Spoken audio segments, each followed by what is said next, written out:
এরকমই। কিছু সবজির দাম একটু বেশি, আর একটু কমলে ভালো হতো। গত সপ্তাহে আমরা আপনার কাকল ছিল, পটল ছিল, এগুলা ওই 40 টাকা 50 টাকা, এই সপ্তাহে 60 টাকা করে আমরা বিক্রি করতেছি। চট্টগ্রামের বাজারে নিত্য প্রয়োজনীয় পণ্য, শাকসবজি ও ফলমূল সহ মাছ মাংসের সরবরাহ স্বাভাবিক থাকলেও দাম কমেনি।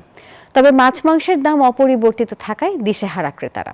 রতন দাসের ছবিতে চট্টগ্রাম থেকে নয়ন বড়ুয়া জয়ের রিপোর্টে থাকছে বিস্তারিত। শুক্রবার সাপ্তাহিক ছুটির দিনে চট্টগ্রামে সকাল থেকে ক্রেতাদের সমাগমে মুখর হয়ে ওঠে কাঁচা বাজার।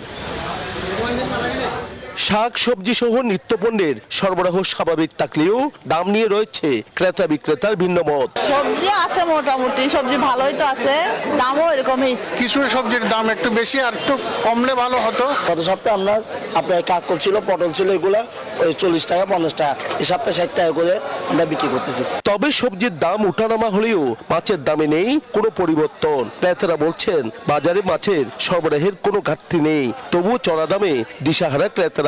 ইলিশ তো বিভিন্ন রেটে দেখা যায়, 3000, 2500। চট্টগ্রাম হিসাবে তো মানে রূপচাঁদা মাছের দামটা একটু ভালো হওয়ার কথা, মানে একটু কম হওয়ার উচিত, তাই না? আমাদের মধ্যবিত্ত পরিবারের খুবই কষ্ট হয়ে যাচ্ছে এই জিনিসগুলো মানে আপনার বাজারে আসতে, যেহেতু ঊর্ধ্বমুখী দাম। সরবরাহ কম কয়েকদিন 10-12 দিন পরে শুরু হবে। 1000 টাকার নিচে নেই গরু ও খাসির মাংসের দাম। ব্রয়লার মুরগি বিক্রি হচ্ছে 165 থেকে 170 টাকা কেজি। 650 থেকে 700 টাকা কেজিতে বিক্রি হচ্ছে দেশি মোরগ। নয়ন বড়ুয়া জয়, নিউজ 24, চট্টগ্রাম।